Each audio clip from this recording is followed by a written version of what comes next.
Again. Hopefully it doesn't need minutes, so we'll see what we got here kind of thing. So, So, who's ready for Cinco de Mayo? I think a lot of us are, but not sure where to go. there And we I go. see a lot of virtual Cinco de Mayo right now that's being booked through Zoom or GoToMeetings. Yep, we are getting there. So, all right.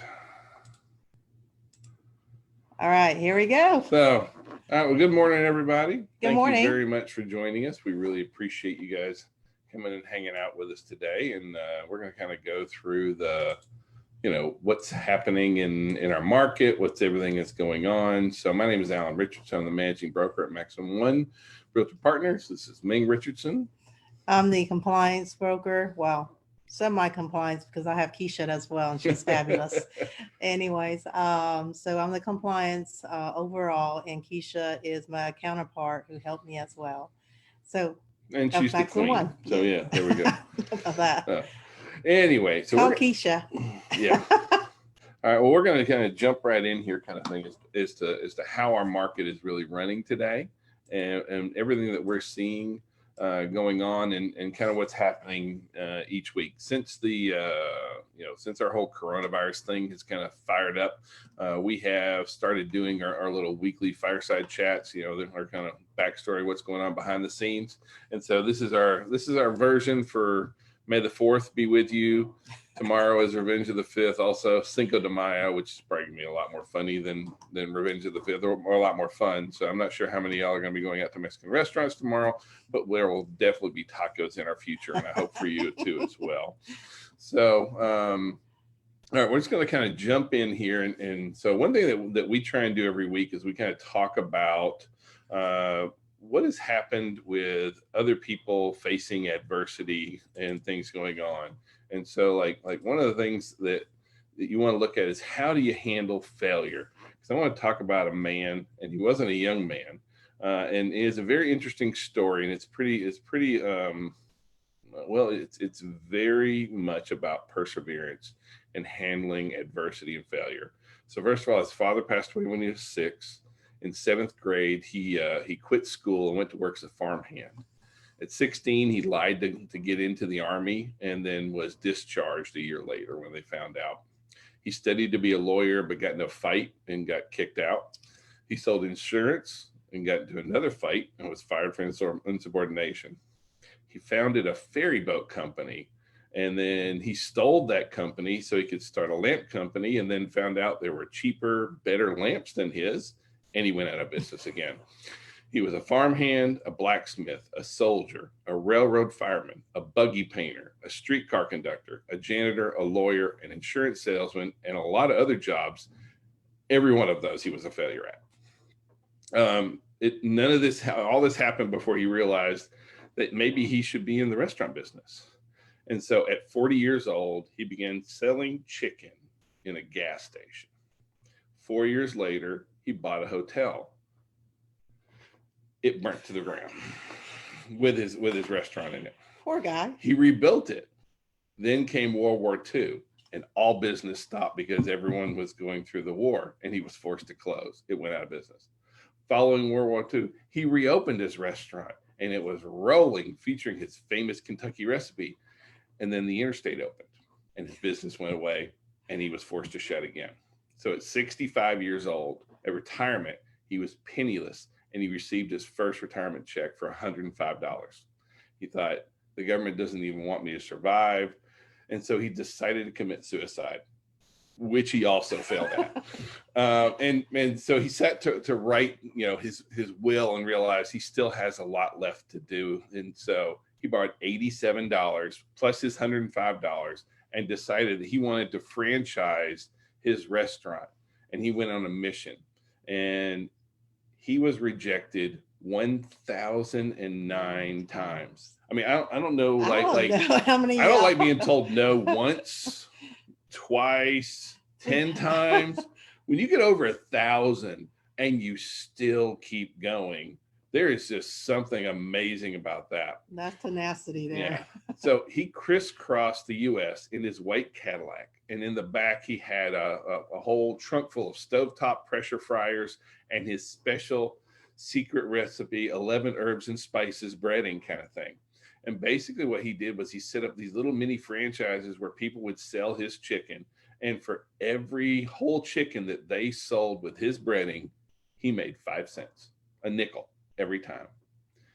And so then by 1963, he had licensed 600 restaurants in the US and Canada, all while working out of the back of a white Cadillac and just driving around.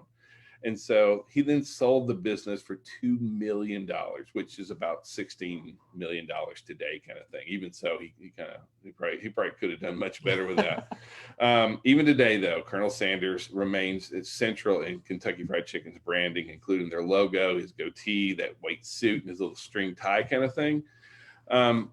You know, he has actually quite a few famous quotes, but one that really matters to me is he said, you know, one has to remember that every failure can be a stepping stone to something better. And when you look at this, you know, this is a guy who was like, everything he did failed until he met retirement age. It wasn't until he was 65 that, well, even after 65, 69, I think, when things really started to turn around for him kind of thing. So this is a guy who knew failure every step of his life, every bit and piece of and everything he touched was, well, I mean, it's sad to say, you know, it was a failure kind of thing. But he kept at it. He persevered. He fought on. He fought through. And you know, I know that sometimes we feel like we've been beaten down, and all of us can feel like life has been tough for us, and that we have adversity. But I can tell you, everyone has adversity. Absolutely. It's and a lot of times we can look and say, well, our adversity, you know, what I had to go through was different. And I'm not trying to minimize anybody's pain or anything like that, but I do think that it is wise for us to remember that it's about continuing to some days just fall forward. You know, like life is going to knock you down. Things are going to be tough. But when that happens, fall forward. You have to keep fighting, because when you don't fight, you know, and when you don't keep progressing, you know, that's when things get really, really dark kind of thing. And so, you know, the fact that failure is a stepping stone, that's where it becomes a mental thing about what's going on in your mind. And you know, we see that what's going on with COVID-19 is definitely a correlation to this right now. So please don't let any failure take you down, because we got to keep moving forward. We got a lot of great things to do, kind of like the Colonel does. Well, if you look at it, if you move forward, look at all the rewards and the possibility and the joy and the memories you have not created. I promise, if you fall forward, you'll find joy, you'll find that peace, and you'll find the stability. Yeah. All right. So let's talk about what's going on in our market kind of right now. So we're going to kind of start off with jobless claims. So jobless claims are still ridiculously high. No one's going to lie. It's, oh, they're great. They're really good shape. But what I find helpful is when you look at the trend, you see that the trend is moving in the right direction. We continue, you know, jobless claims, you know, reached a high of 68, 67, and now we're down to 38. So we're down substantially, and we're continuing to improve. And you know, my hope is as things ease up, as everything with coronavirus starts to go back to norm, we will start to see this number continuing to come down. You know, we're probably, you know, there's still going to be a lot of news about unemployment, that kind of stuff. You know, I think I think it's realistic to see our unemployment running around 15% for a little bit. And that is staggering and tough. But on the other hand, it continues to improve, and we're in much better shape to be able to handle this. So I am pleased to see where where jobless claims are going, because as the economy goes, that, you know, no matter what, that's going to be a driving factor for real estate. So as this continues to ease up, this is a really good sign for us here. One thing that we definitely need to talk about a little bit, and that you need to be talking with your clients right Yes, now, absolutely. is, you know, there is some workplace and rent strikes planned for May 1. Now, we don't have to really worry about workplace strikes, because guess what? If you don't work, you don't can't eat. pay. You know, you all are all small You're the business people. entrepreneur of your own business. And so you can operate your business however you choose to operate your business, kind of thing. And so if you choose to strike yourself, you go for it. But what I'm really, well, I hope you don't. I'm being silly. But as far as rent strikes go, my concern about rent strikes and hashtag cancel rent is that there are longer term effects that come from doing this. Some people think, well, the man has to pay and somebody's going to pay and we'll get the government to pay. I can tell you things are going to start running out. And so like I know that there's a lot of people that are hurting that probably can't. But when you take entire buildings and entire apartment complexes and none of them pay rent, well, this has that trickle down effect that affects a lot of people in the long run. And so if no one's going to pay rent, that really makes it so that the people who really can't pay rent, they're going to be the ones who end up getting hurt the most, because there will be a backslash. On these kind of things, it's always like a pendulum shift. We swing really far to one way, and the farther we swing one way, well, guess what? It's going to swing back the other way. And so that's my concern is that for the folks who don't necessarily need or aren't having the same financial issues, if they are still taking this opportunity not to pay rent, and then that causes a lot more hardship on the landlords, it's coming back in one form or another. And so at some point, like nobody can get kicked out for the next 60 days. Right. It's a trickle effect. So if you look at it, if you're not paying the landlord cannot maintain the building. Not only that, they can't pay the employee. Guess what? It affects the individual, not just the person not paying. So it's a whole domino effect.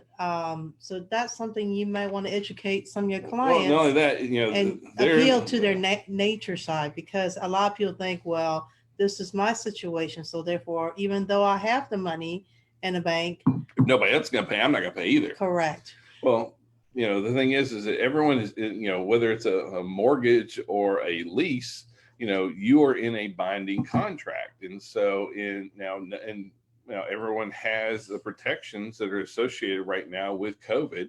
And so nobody's going to get evicted for another 60 days or so. But at that point, what's going to happen is they're going to do the exact same thing that we've been seeing with forbearance. And that is then the rent's due. And then it's going to be, well, I don't have 3 months of rent. Well, then you're going to get evicted. And you're going to lose your earnest money deposit or your security deposit and those kind of things. And so don't think that there is, not only that, your credit's going to go down, especially if you're renting with the major companies. Now, on a private individual rent, you may not be affected, but for the major companies, your credit's going to be affected.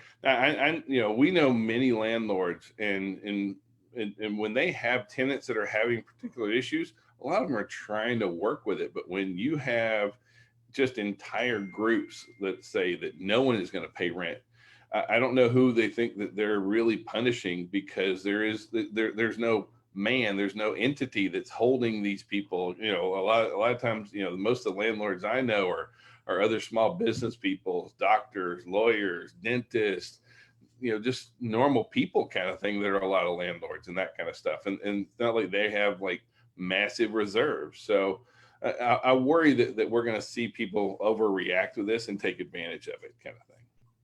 So, all right. Now, next up is Fannie and Freddie.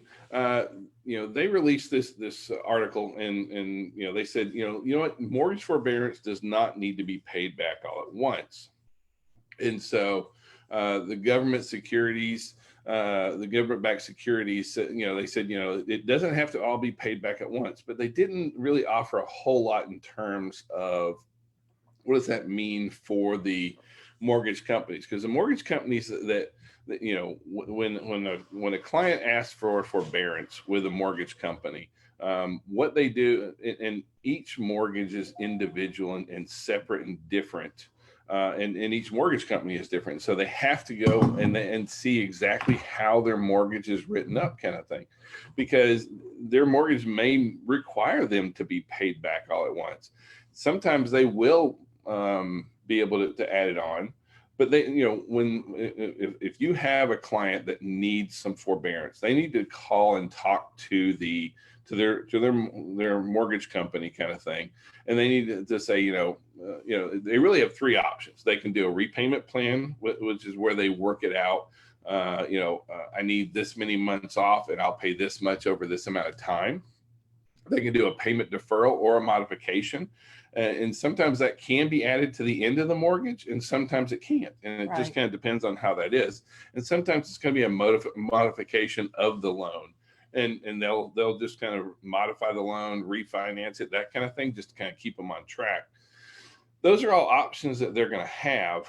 The challenge that a lot of folks have is that even if a mortgage company gives a modification, see, the people that own those loans are still expecting their interest payments every single month. And so that interest paid, those servicing companies are still required to pay that interest, regardless of if they have forbearance.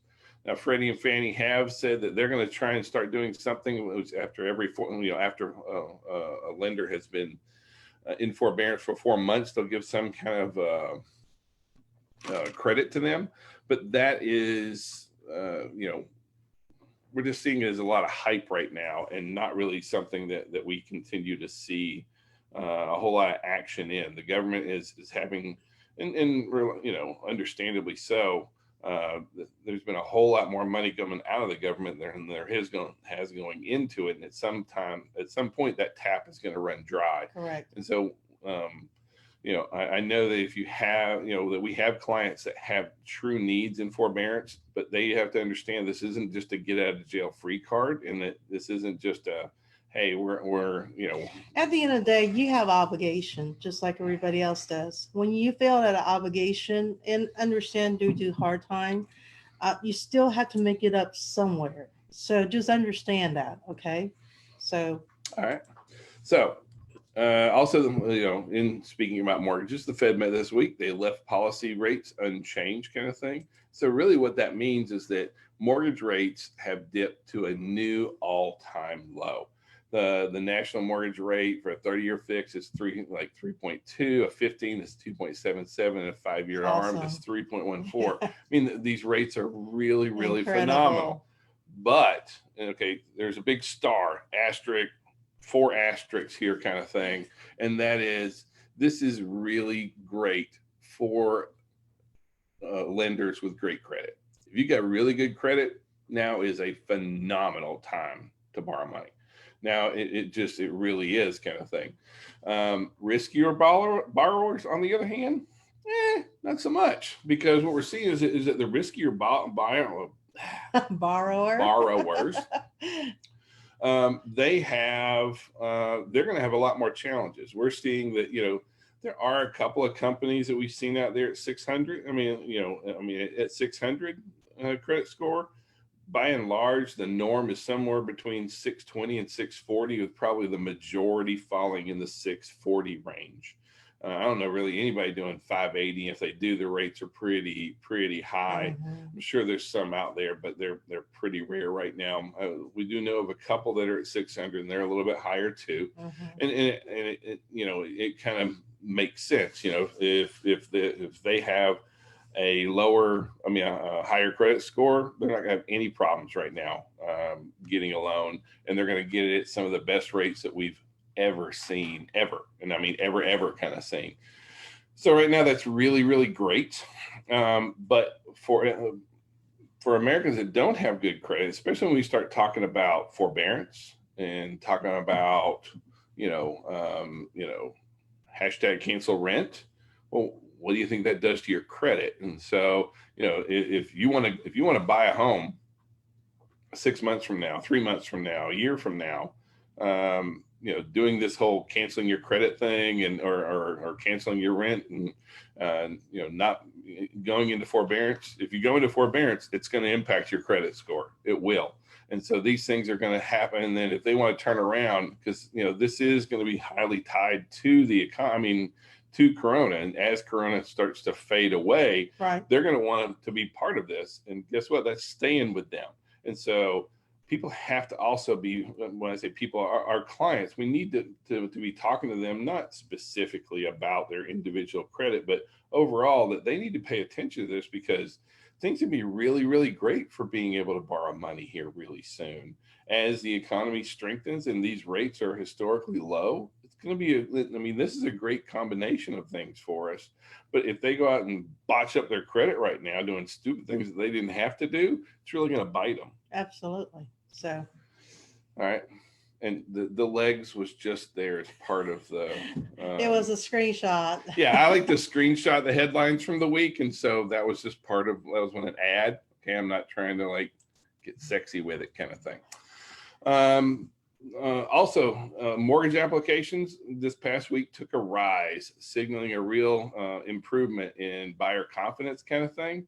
Mortgage applications were up about 12%. Now, the other great thing is that refinances were down about 33%. And so to see a 12% uptick and a drop in refi means that there was even a higher percentage of new mortgages. And just to back that up, over the weekend, I've been auditing Papers Pipeline, and there are new transaction coming line. So that's very encouraging.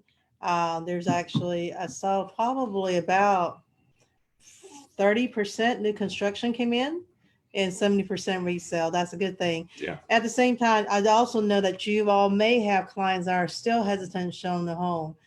Respect their wishes and just be there for them. And I promise you, when they feel a little more comfortable, you'll be the agent that they get in touch with. Very good. All right. Home ownership also reached an 8-year high before coronavirus.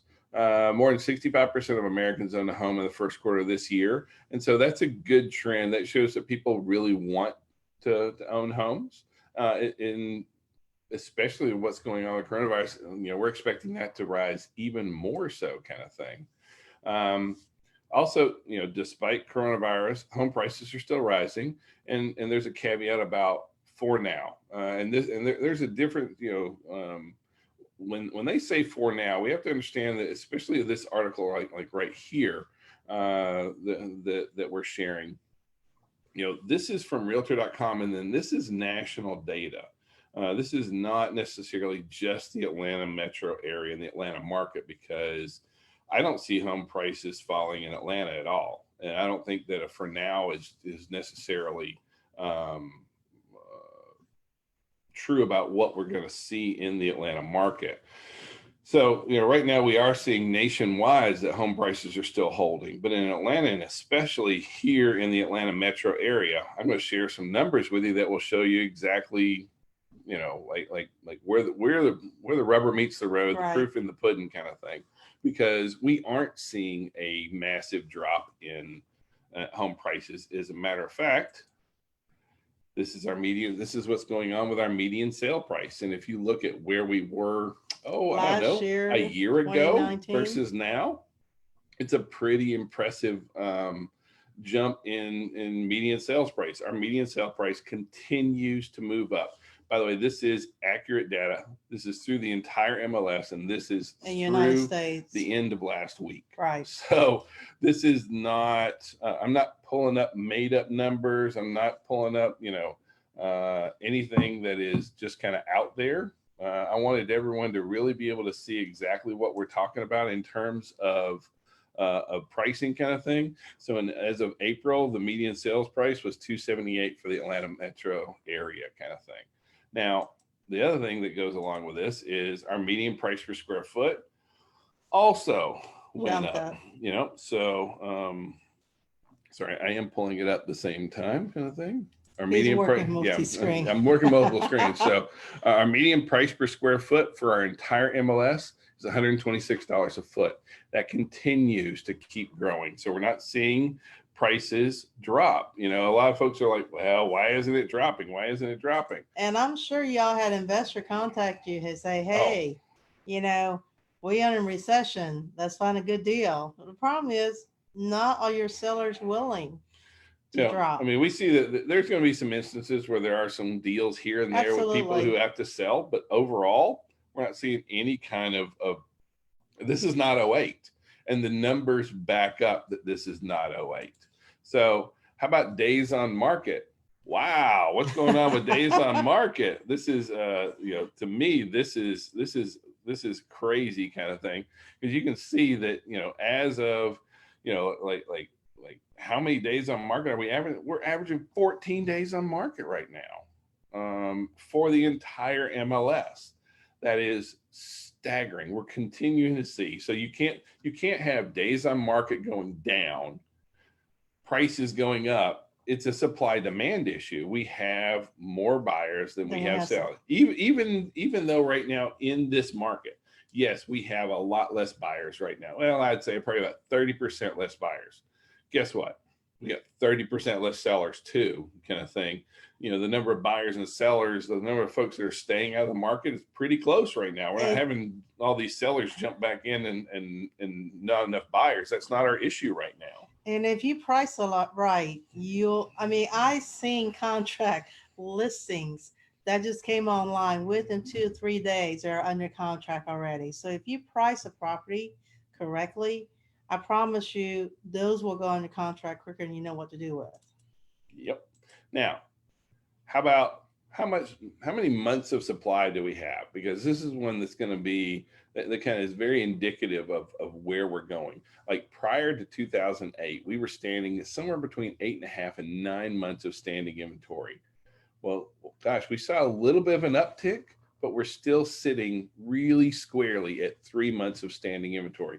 We need 6 months of standing inventory to have a level market, meaning the number of buyers and the number of sellers are pretty close. Now, the top graph really shows exactly over the past year, where is our price, or where is our months of supply on homes. The bottom one shows us over the past 5 years, what is our month supply of homes. And we've seen that during the past 5 years, it's been largely a seller's market because we've had very limited, amount of inventory kind of thing. And you can see that, while this moved up, it's still substantially lower than we were for half of last year kind of thing. So we are not seeing this massive influx of homes coming into the market. We're not seeing any foreclosures, in part because of what with COVID. There's no new foreclosures going out, that kind of thing right now. But we're just not seeing a ton of inventory out there on the market. Ming mentioned this earlier, and that this is median percent of last list price. So what percent of our properties are selling at list price? And so, we just hit 99.8% of list price overall. And that's incredible. That means the market's still strong, the inventory's still low. And that's what that means, honestly. Well, it's one of those like if we were in an oversupply issue, if we had too much inventory out there, then we would see a lot more price reductions coming in. When you see that you can kind of see where we've been over the last year, somewhere between 98 and 95, 99%. And now we're going up even higher, means that there's even more pressure on the listings that are out there. And more of our listings right now are getting closer to the original asking price. As a matter of fact, if you look at how this is, I went all the way back to May of '08, kind of thing, and where the entire MLS is and versus where we are right now. And you can see that this trend continues, especially over the last 5 years, where we've been in much more of a seller's market kind of thing, how we're much higher based on the median percent of the original list price kind of thing over long term. So now the next slide I want to show is, and so, I'm also not going to sugarcoat this. Everything is not great. Pending sales are down. Now, I'm going to throw a caveat out here and say that pending sales are not going away. But we have seen a drop in pending sales, which I think everyone expected. The good news is our pending sales is actually higher than it was in December.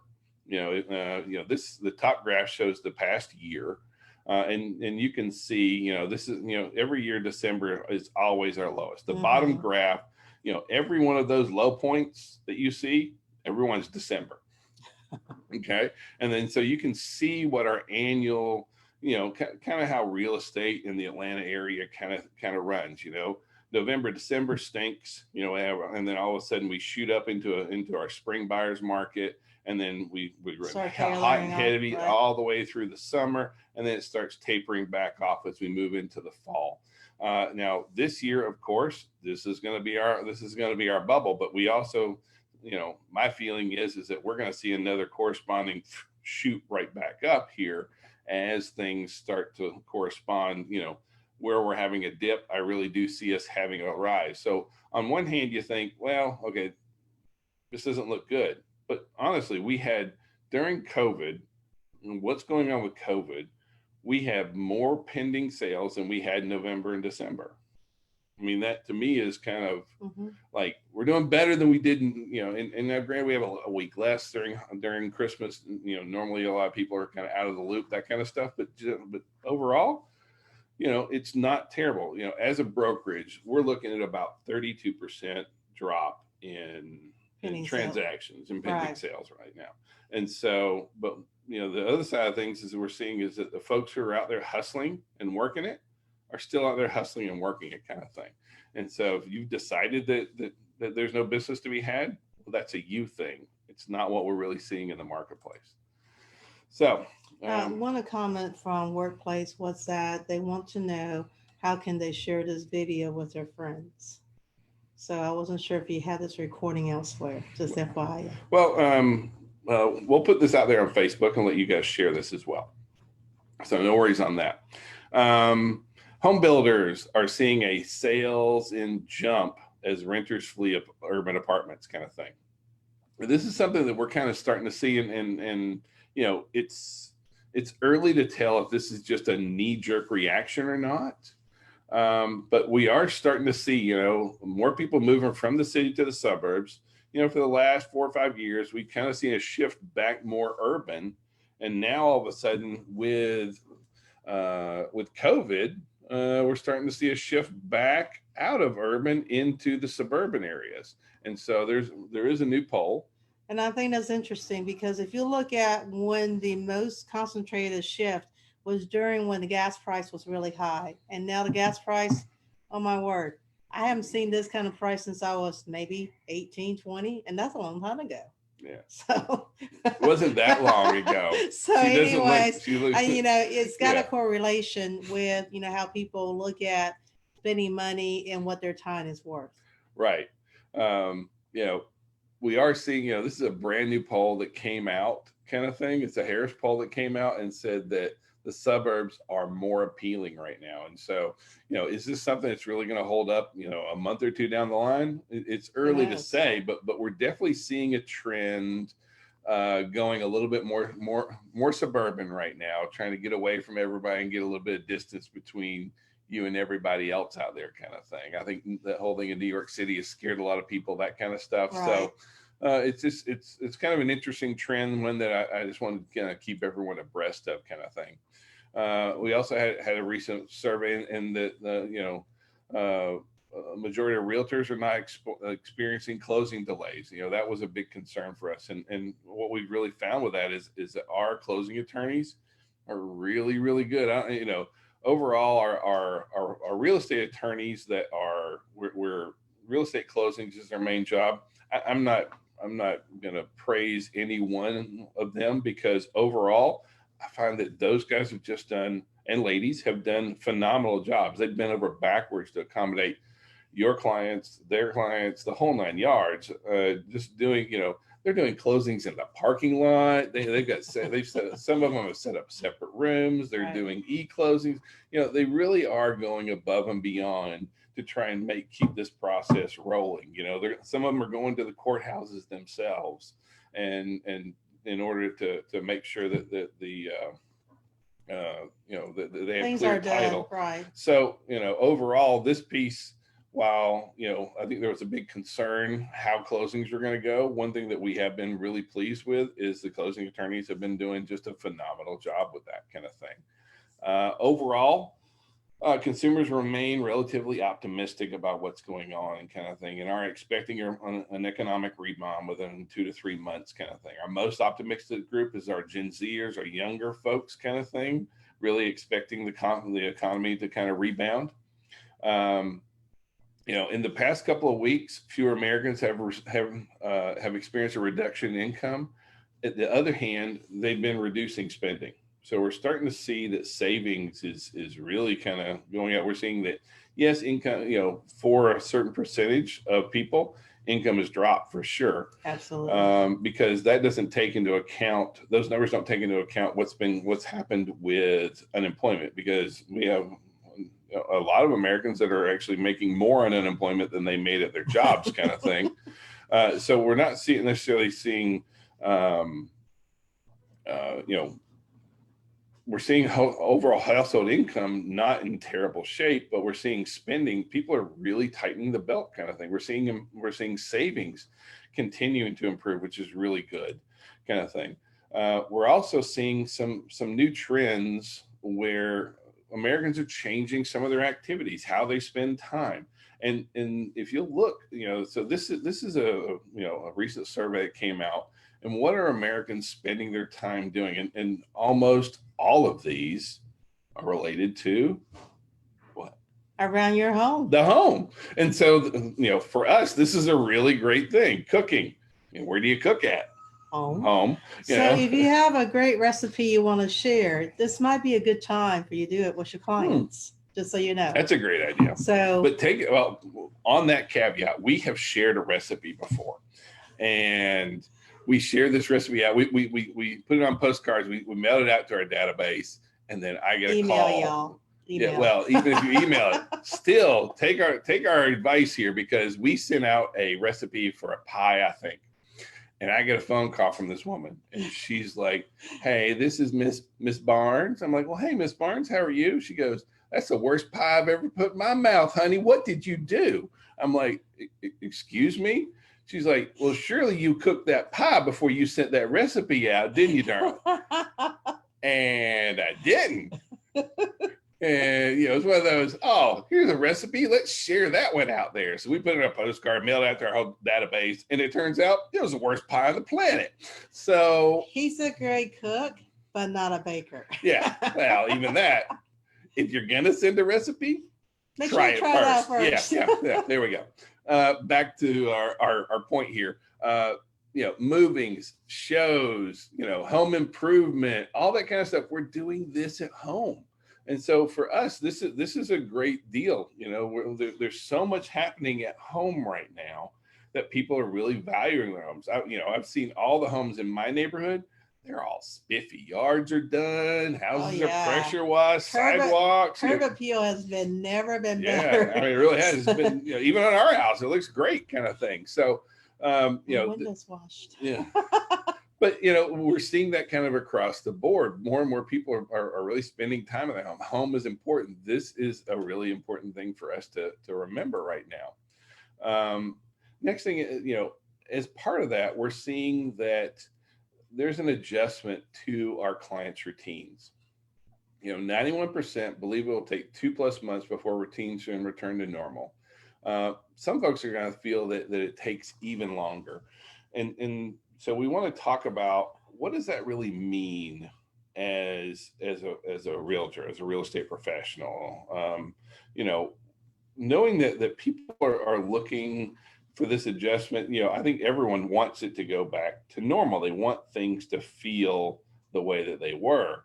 But, in the interim, until things get back to normal, we've got to look at what is, how are we driving our business? What are we doing? How are we attacking this a little bit differently, kind of thing? And Wendy Asian mentioned that she is now organizing her schedule and plan an herb garden. So, Alan and I went to Lowe's this weekend. Obviously, they're not worried about COVID-19 because everybody was there. 5,000 people there. I never seen Lowe's parking lot as full as I did. We high-fived everyone on the way in. So anyways, it'll be a good time for you. Maybe get a packet of seed and just do a marketing and drop it off your client's house. Just make a round trip on it. Yeah. Well, but where I'm wanting to go with this right now is that we have to be conscious that U.S. consumers are looking at changing their behaviors. Uh, some of these things are not going to go back. Some things we're going to be adding new things into the way that Americans do business and go about their lives, kind of thing. And so, three of the big things that we have to look at how are U.S. consumers looking at certain things. And so, first thing is that as far as like go-to brands and retailers, right now, almost 20% of Americans have switched brands. Now, what does this mean to real estate agents? Well, this means that if their old agent isn't reaching out, isn't engaging, well, about 20% of the marketplace is open to switching brands. Now, you are your own small company. You are a brand kind of thing. And so is this, this to me shows that people are very open to exploring new ideas, new people, new companies, things like that. And so if you're trying to build your business, this is a really great time to look at that. Because people are creating new habits right now, if you think about it, because their old habit is non-existent. The other thing that we're seeing is that in-person activities are changing. Consumers are expecting to reduce, many high traffic in-person activities in the future, but right now they're not. So how do we take that into consideration? Well, things like this, Zoom meetings, FaceTime. We've got to find ways that we still engage, picking up the phone, doing a lot of this kind of stuff, because a lot of our work was not necessarily always face-to-face, but there is a lot of it. And so how are we going to do that? And then, also digital and low touch activities. Right now we're seeing a massive shift in U.S. consumers into low touch behaviors, and what a low touch behavior is things like Zoom and that kind of stuff. But they basically, there's some things that we're looking at that are kind of working for now. And what are those things that you have that are going to work for now that are not necessarily going to carry forward into the future? But some things are really gonna be here with us for a long term. Like I really do feel like Zoom meetings and Zoom training and that kind of stuff is that we're seeing a shift, and that some things are going to be here to stay. Well, our business is always evolving. If you think about it, technology is always evolving. Zoom, it was not really practiced until COVID-19 or GoToMeeting or Google Hangout. They were, but not nearly this extent. Not nearly the mass. After COVID-19, this will continue. Maybe not as high level, but it's going to go beyond what it was pre-COVID-19. Yeah. But as a real estate professional, you really have to stop a moment and say, how am I going to do business differently? We're going to have a short transition period of a month or 2 or 3 or whatever you think it's really going to be. Everybody has their own opinion on this one, but you got to realize that there is going to be a new norm, kind of thing. We've all heard, if you always do what you always did, you always get what you always got. Well, that may not necessarily apply anymore, right? Because there's a real shift in consumer opinions about how certain things are going. And so we have to be very conscious about our business. And so, if you keep doing things the way you always did, and if you just kind of wait everything out and think, I'll start business up, when this happens. Well, you know what? That may not be what we're really seeing happen in as far as in consumer expectations. And, right now there's a great opportunity for creative agents to go out and build a lot of relationships. This is really going to come from agents who take a moment and think about their business and look at, how do I prospect now? How do I maintain relationships now? How do I handle showings, in-person relationships now? What is my schedule now? And I want to break those down a little bit here, kind of thing. So like what does prospecting look like in the age of COVID-19 and coming out of COVID-19? Are you going to do, of course, I think right now social media is just a phenomenal opportunity for a lot of us Mhm. to build relationships, but even picking up the phone, calling people, reaching out, engaging, texting. I mean, all these kind of things that don't, necessarily are not predicated on face to face. There's Right. just some really great opportunities to get out there and educate our clients. How do we maintain relationships? I find that a lot of agents know that they need a CRM, a database, something like that, but I find that a lot of them don't have them.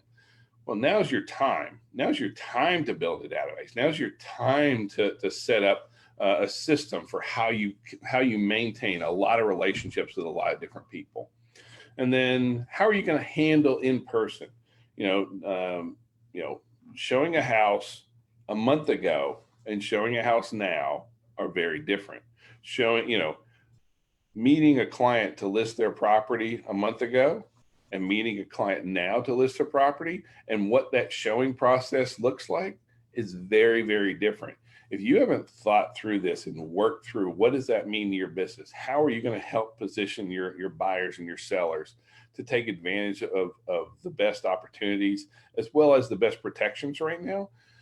You've got to think about this. Unfortunately, I find that there's a pretty, about a third of agents, overall have just basically turned everything off instead of really thought about how do I do business differently and how do we handle showings? How do we handle listings is one of those things that we've got to work through in our heads and start to systematize this. And then the last thing that we really need to look at is what is our schedule Mhm. with coronavirus out there. Suddenly it's like everybody lives in frickin' Vegas, I mean, I'm serious because it's kind of like all of a sudden nobody knows what day it is. It's like, it's yesterday or the day after and the day after that kind of thing. They don't know what time it is, Is it Cinco de Mayo and, yet? well, it's almost taco time. But we kind of we don't have routines, schedules. We're not organized in how we're going after our business and how we're treating our business. If this is your business, you need to treat it like a business, and that means that you need to have hours of operation. You need to have hours when you work, how you structure yourself. I understand that for the last 3 weeks, month, whatever kind of thing, it's been out of whack. Well, you got to pick yourself up by your bootstraps because you own your own company. And you'll find that the agents who are most successful are the ones that treat their business like a business, and that happens by having a schedule that you hold yourself to. Absolutely. So you know we're basically gonna let's see. So we're ending on that. I really appreciate everyone today. I hope this information was useful. We will share out the PowerPoint slides that we shared out today, and then we'll put this video out there on Facebook as well. Let them make it shareable on there if you need to do that. We're here to answer any kind of questions that you have. We're here for you, basically 24/7. So you can call me, Ming, all the branch managers, anything we can do to help support you. Please let us know. We're ready to roll. So I really appreciate everyone. If we can be of any kind of service. And before we go, if you have any requests or any items as our prayers, we like to keep up with you guys as well during this time season. We're here to encourage each other and to motivate. So if you have any requests, please send it to Nancy at max1partners.com as she coordinate with all the agents. And we are diligently trying to check in with you guys on each branch level. So just kind of let us know how you're doing, and we would like to hear. All right. Thank you. We love you. We appreciate y'all. Have a great day. Goodbye.